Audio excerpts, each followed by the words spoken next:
और उसके बाद में अशोक जी गहलोत ने जिस तरह की टिप्पणी की है, मैं कहना चाहता हूँ कि ये किसानों का अपमान है। अशोक जी गहलोत ने जिस तरह से किसानों के कंधे पर पैर रखकर इस स्थान पर पहुंचे हैं, ये नाथूराम जी मिर्धा के कंधे पर रखा, उसके बाद में परशुराम जी मदेरणा के रखा और उसके बाद में राम सिंह जी बिश्नोई के कंधे पर रखकर इस स्थान पर पहुंचने के बाद यहाँ पर किसानों की बात करते हैं, किसान का अपमान करने का काम कर रहे हैं। इसलिए अशोक जी गहलोत से मेरा यही कहना है कि आप इतनी निम्न राजनीति ना करें और किसान के बेटे का इस तरह से अपमानित ना करें। प्रधानमंत्री नरेंद्र मोदी जी के सरकार ने जिस तरह से बाजरा अनुसंधान केंद्र बाड़मेर में स्वीकृत किया, उसका शिलान्यास करने के लिए आए थे। वहीं पर बीकानेर के अंदर मूंगफली अनुसंधान केंद्र का उद्घाटन करने के लिए आए थे। और उसके बाद में अशोक जी गहलोत ने जिस तरह की टिप्पणी की है, मैं कहना चाहता हूँ कि ये किसानों का अपमान है। और ये किसान का बेटा इस तरह से अगर वहाँ पर बैठता है और ये अशोक जी गहलोत ने जिस तरह से किसानों के कंधे पर पैर रखकर इस स्थान पर पहुँचे हैं, ये क्योंकि इन्होंने जिस तरह से पहले नाथूराम जी मिर्धा के कंधे पर रखा, उसके बाद में परशुराम जी मदेरणा के रखा और उसके बाद में राम सिंह जी बिश्नोई के कंधे पर रखकर इस स्थान पर पहुंचने के बाद यहाँ पर किसानों की बात करते हैं, किसान का अपमान करने का काम कर रहे हैं। इसलिए मैं कहना चाहता हूँ कि अशोक गहलोत को इस किसान के बेटे का और किसान कौम का अपमान किया है और इसलिए इनके अपने शब्दों को वापस लेना चाहिए। हार से बौखला गए थे क्या? ये स्पष्ट दिख रहा है कि इनकी बौखलाहट है अशोक गहलोत की, क्योंकि आज यहाँ के मुख्य उपराष्ट्रपति है, भारत के हैं, वो देश के किसी कोने में जा सकते हैं और इस तरह से वो कहकर कर रहे हैं। तो मुझे लगता है कि ये इनकी स्पष्ट है कि अब अशोक जी गहलोत नरेंद्र मोदी जी आते हैं तो उनको एतराज़ है। यहाँ पर अगर हमारे गृह मंत्री जी अमित शाह जी आते हैं तब ये चीज़ कही जाती है। अब तो जब हद हो गई कि एक संवैधानिक पद पर जिनके ऊपर टिप्पणी करना ही गलत है और वो आज बताएंगे। इसलिए अशोक जी गहलोत से मेरा यही कहना है कि आप इतनी निम्न राजनीति ना करें और किसान के बेटे का इस तरह से अपमानित ना करें किसानों। अमित शाह जी आए हैं, लंबी वार्तालाप हुई है, मीटिंग हुई है, क्या कुछ निकल कर आया मंथन में? वैसे मैंने कहा ना कि राजस्थान के अंदर अशोक गहलोत की सरकार के अंदर आम जन परेशान है। आज राजस्थान भ्रष्टाचार में 1 नंबर पर पहुंचा है। आज बहन बेटियों के साथ बलात्कार में राजस्थान 1 नंबर पर पहुंचा है। पेपर लीक में राजस्थान 1 नंबर पर पहुंचा है। क्राइम के अंदर 1 नंबर पर पहुंचा है। दंगों के अंदर राजस्थान को 1 नंबर पर लेके गए।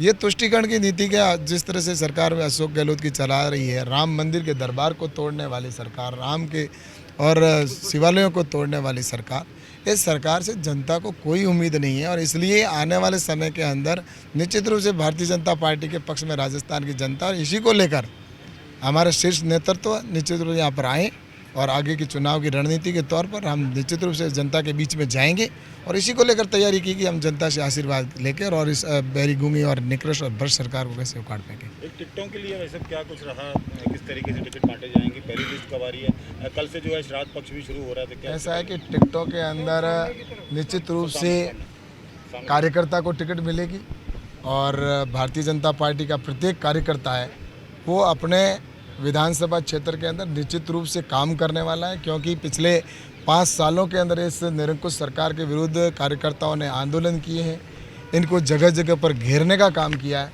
इसलिए मैं निश्चित रूप से मानता हूं कि आने वाले समय में ऐसे कार्यकर्ताओं को टिकट दी जाएगी जो वास्तव में सर्वे भी होगा, उसमें सर्वे है, समीकरण है, सहमति है, सब कुछ होगा और इसके बाद में निश्चित रूप से हमारे जो कार्यकर्ता हैं वो ऐसे ग्राउंड पर काम करने वाले हैं, उनको टिकट मिलेगी। और सभी एक होकर, एक ही है कि सब कार्यकर्ताओं का एक ही है कि जो भी मेरे पास भी अभी आप देख रहे हो बायोडाटा लेके आए हैं कार्यकर्ता, सबका एक ही कहना है कि पार्टी जिसको भी टिकट देगी हम साथ हैं।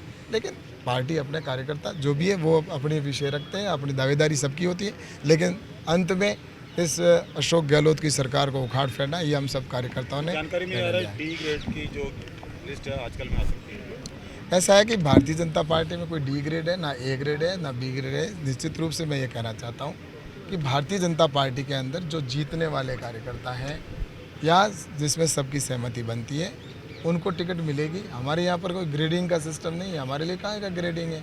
आपको पता है आज से जब पिछली सरकार थी उस समय भारतीय कांग्रेस की तो मात्र 19 सीटें ही आई थी, इसलिए सामने कांग्रेस है कहाँ। इसलिए हमारी सारी ए ग्रेड ये और कार्यकर्ता एकजुट होकर इस जो अशोक गहलोत की सरकार है जिससे जनता परेशान है और जनता ने मानस बना लिया है। इसलिए मैं कह रहा हूँ कि रिकॉर्ड बनेगा इस बार। ऐसा शासन मैंने पहले कभी नहीं देखा जितना इस बार अशोक गहलोत की सरकार ने लूट मचाई, और जितनी लूट और जिस तरह से इस राजस्थान की जनता को भगवान के भरोसे पे छोड़ दिया। आपने देखा होगा कि किसके पास जाए न्याय मांगने के लिए। जो बाड़ी खेत को खा रही थी, उनके खुद के विधायक धरने पे बैठे हैं, और उनके खुद के विधायक जो कहते हैं कि हम खुद सुरक्षित नहीं हैं, विधायिका कहती है, तो मैं दूसरों की क्या रक्षा करूँगी। और उनके खुद के मंत्री है, वो लाल डायरी लेकर विधानसभा में किस तरह से लहरा कर कहते हैं कि राजस्थान के अंदर भ्रष्टाचार का अड्डा बन चुका है, कितना भ्रष्टाचार हो रहा है। और इन्हीं के मंत्री है जो धरने पे बैठते हैं, और इन्हीं के मंत्री अपने सिर के बाल कटवाकर और मुंडन करवा के अशोक गहलोत को तोहफे के रूप में देते हैं, और वो कहते हैं कि अशोक जी आपका ज़मीर मर चुका है, इसलिए मैं अपने बालों का तर्पण करता हूँ।